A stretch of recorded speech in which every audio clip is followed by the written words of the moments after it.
Hello everyone, as per the personality study of Akhenaten from the Year 12 Ancient History syllabus, today we are discussing the early building program of Amenhotep IV. Our agenda is to provide an overview of the early building program of Amenhotep IV or Akhenaten across Egypt. However, I have also included some of the main building projects from the reign of Akhenaten, not just the early building program, to provide a more in-depth understanding of his impact. Furthermore, this topic has been split into two presentations, with one on the building program more broadly and another focusing on the constructions at East Karnak, which require a deeper examination within the context of the HSC. Our learning outcomes are to evaluate the role of historical features, individuals and groups in shaping the past, and to assess the significance of historical features, people, places, events and developments of the ancient world. In the words of Elizabeth Blythe, every building of Amenhotep IV at Karnak has been so totally destroyed that it has taken decades of study to begin to see anything coherent in the smashed and widely scattered fragments of his various monuments. As seen on the slide on the screen, the talatat of Amenhotep IV / Akhenaten's building projects were often destroyed and reused in other buildings, such as within the fill of the 9th and 10th pylons at Karnak, which have only come to light in the modern era, having been hidden from view for millennia. For context, it is important to understand why this is the case. In the aftermath of the Amarna period, called the Great Heresy by some scholars, the Egyptians sought to destroy any memory of Akhenaten. The way to do this was to destroy everything that bore his fingerprint, such as the buildings at East Karnak, Amarna, or his various building projects in Memphis and Nubia. This is related to damnatio memoriae, which is basically the obliteration of someone's name as their memory has been condemned. Before all of this happened, however, in the initial years of his rule at the Temple of Amun-Ra at Karnak, Amenhotep IV began by fulfilling his obligations to his father by completing Amenhotep III's monuments. This includes the third pylon, which was decorated with the scene of Amenhotep IV smiting the enemies of Egypt. So that is where the third pylon is today. Furthermore, blocks in the traditional style showing Amenhotep IV offering to the falcon-headed sun god are thought to have come from a gateway at the 10th pylon, which were added to Amenhotep III's unfinished monument here. According to Cyril Aldred, in addition to this gate, a granite obelisk was also erected in the vicinity. We know this due to the discovery of an obelisk fragment with the name of Amenhotep IV discovered in front of the south face of the 10th pylon.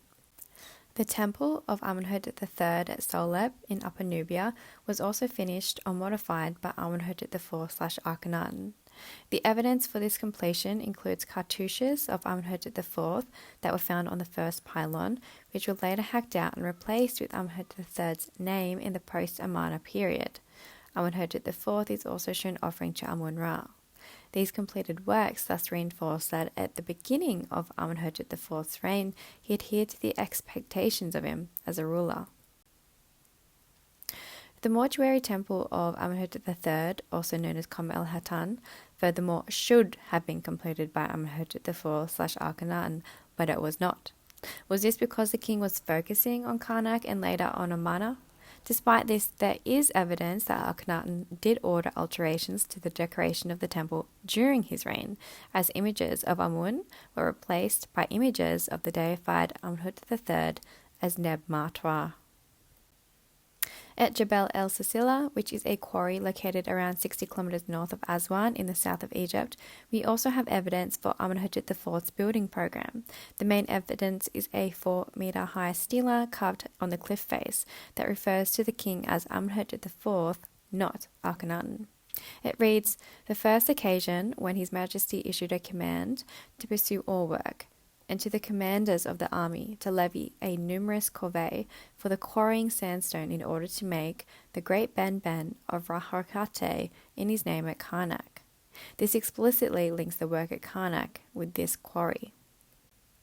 Early in Amenhotep IV's reign, he also founded a town with a temple at Sesebi near the fourth cataract of the Nile. Although it was originally dedicated to Amun, the town was later rededicated to the Aten. At this site there are 4 temple complexes, including a triple temple with chapels dedicated to Amun, Mut and Khonshu, and a sun temple dating to later in Akhenaten's reign. there are also fortifications here, suggesting a military connotation. Kawa in Nubia is a problematic site that has been closely linked to Amenhotep IV's building program, with some claiming that a temple to the sun disk was founded here. This is based on the ancient name of the town, being Gebel and the same name that was given to several Amarna period temples. However, this is the only piece of evidence that we have to link this site to Amenhotep IV/Akhenaten. There are no architectural elements that predate the reign of Tutankhamun, so identifying the site as belonging to Amenhotep IV is misleading. At the ancient site of Gebel Barkal, over 40,000 talatat blocks have been found that link to 3 phases of construction at the site. Due to the long use of the site, it is likely that some began in the earlier years of the reign of Amenhotep IV, though it is certain that it was used later in the reign of Akhenaten, as there is evidence of Artemis iconoclasm, which typically occurred in the second half of his reign. At Doukki Geb, there is an Amarna period temple that was rebuilt on top of a temple constructed by Thutmose IV, dedicated to Amun. It contains a wide pylon and a field of offering tables, with a decoration similar to that undertaken on the sun temples at East Karnak. Bonnet and Valbel suggest that a team of artists travelled specifically from Egypt to complete this decoration. Furthermore, there are efforts of fortifications at the site, indicating that such outposts were designed to protect Egyptian interests in the area. At Memphis, there are 4 Amarna period temples that were built between years 5 to 12. However, they were completely destroyed by the reign of Ramesses II. As a result, we don't know exactly where they were located or what they look like, though Akhenaten proposed that it was originally under the 19th dynasty Temple of Ptah. The preserved decoration shows the usual Amarna offerings, arten rays, chariots, fragments of the royal couple and their courtiers. Curiously, the inscriptions from these blocks almost always use the early form of the arten name, which indicate that they were completed before year 12. To summarize the building projects of Amenhotep IV, initial phases were related to completing the works of his father, Amenhotep III. This includes the 3rd and 10th pylons at Karnak and involved completing decorations on these monumental structures. There is also evidence that Amenhotep IV finished some of the work at Soleb, the temple of Amenhotep III. At Amenhotep, or the mortuary temple of Amenhotep III, Akhenaten did order the erasures of Amun, which were replaced with depictions of the deified Amenhotep III. In terms of the building projects not related to Amenhotep III, there are a few. Not all of these are early, and some date to later in the reign of Akhenaten, but I thought I would mention them for completeness. Please note that not all of the works dating to the reign of Akhenaten have been mentioned, and if you wish for more information, I recommend you access the work by Pakwa from 2015, listed in the references at the end. At Memphis, there is talatat from 4 Amarna period temples, though these appear to date between years 5 to 12 and are thus later. Gebel el Silsila, the quarry north of Aswan, has a stele referring to Amenhotep IV, indicating that this quarry was used in the early building program of the king. In Sesebi, a temple and a town were constructed, and we have the architectural remains of these buildings. Kawa, or Gebel in Nubia, is a special case. It is commonly stated as a site founded in the reign of Akhenaten, but the only actual evidence we have that suggests that is the name, Gebel, which is the name of a number of buildings in the Amarna period. I really wish to emphasize here that there are no architectural remains that predate the reign of Tutankhamun at Kawa to indicate that there was a building project here.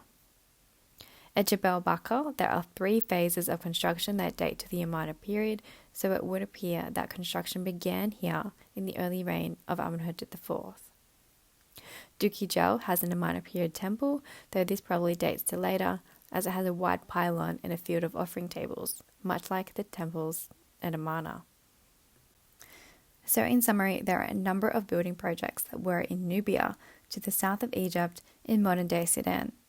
This would suggest that Amenhotep IV was trying to establish Egyptian dominance in this area, and you could relate this to the king's foreign policy, though it is also a testament to the spread of the worship of the sun disk. This belief was proposed by Blackman in 1937, who stated, "The town Gebel was founded by Akhenaten in Upper Nubia for the propagation of the new religion in the southern dominions." Furthermore, at both Sesebi and Doukki Geb, there is evidence of attempts to fortify the towns. As a result, it is likely that the purpose of these settlements is twofold, with the apparent spreading of the new religion, as revealed by the temples, while also ensuring Egyptian dominance in the area, as suggested by the fortifications.